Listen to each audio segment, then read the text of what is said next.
রমরমা বেড়েই চলেছে, সেই জেনুয়াই এবার শব্দবাজির বিরুদ্ধে জনসচেতনতা বাড়াতে পথে নামলো। ইনস্টাগ্রাম, ফেসবুকের মতো সোশ্যাল মিডিয়ার মাধ্যমে তারাই শব্দবাজির বিরুদ্ধে জনমত গড়ে তুলেছে।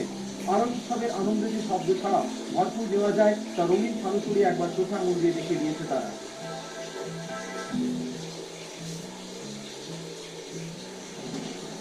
বেসিক্যালি এটা শব্দবাজির এগেইনস্টে everything against sound pollution, right? তো আমরা এটা দেখি, ইনফ্যাক্ট আমি নিজে ওয়েস্ট বেঙ্গল গভর্নমেন্টের সাথে কাজ করেছি এদিকে। আমরা সবসময় একটা জিনিস দেখি যে এই শব্দবাজি প্রত্যেকটা ডেসিবেলের মাত্রা আমরা বিপুলভাবে ছাড়িয়ে যাচ্ছি আর কি। তো এই lantern, sky lantern is basically an initiative for that. আমরা ভাবলাম আমরা এখানে একটা করি। ইট ইজ প্রাইমারি বলা যায় দিওয়ালি আসছে বলে। দিওয়ালিতে আমরা জানি সবাই বাজি ফাটায়, আওয়াজ হয়। আমরা এখন শ্বশুর করে সবাই বলে যে বাজি আওয়াজ যাতে না হয়। তো ইট ইজ জাস্ট কী বলবো, আমাদের দিদি একটা এফোর্ট তো দ্যাট ইজ শো দ্যাট এরকম কিছু একটা করলে সুন্দরও লাগে, আমাদের মজাও আসে, আওয়াজও হয় না, পলিউশন হয় না, সব দিকেই ভালো লাগে।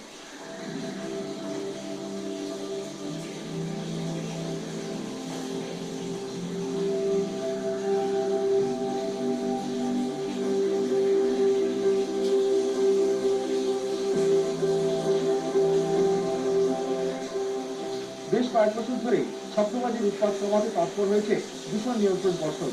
রমরমা কিছুটা কমলেও নিষ্কৃতি মেলেনি। খোলা বাজারে না পেয়ে যে যার শব্দবাজি বিকোচ্ছে কালো বাজারে। চলতি বছর দীপাবলিতে শব্দসীমা 90 ডেসিবেল রাখার নির্দেশ দিয়েছে দূষণ নিয়ন্ত্রণ পর্ষদ, যার জন্য ইতিমধ্যেই আদালতেরও দ্বারস্থ হয়েছেন বাজি বিক্রেতারা।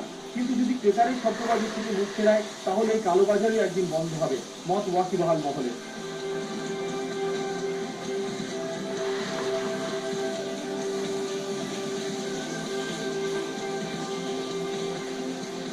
ক্যামেরায় আশিস রায়ের সঙ্গে পৌলমী রায় বন্দ্যোপাধ্যায়ের রিপোর্ট, নিউজ টাইম।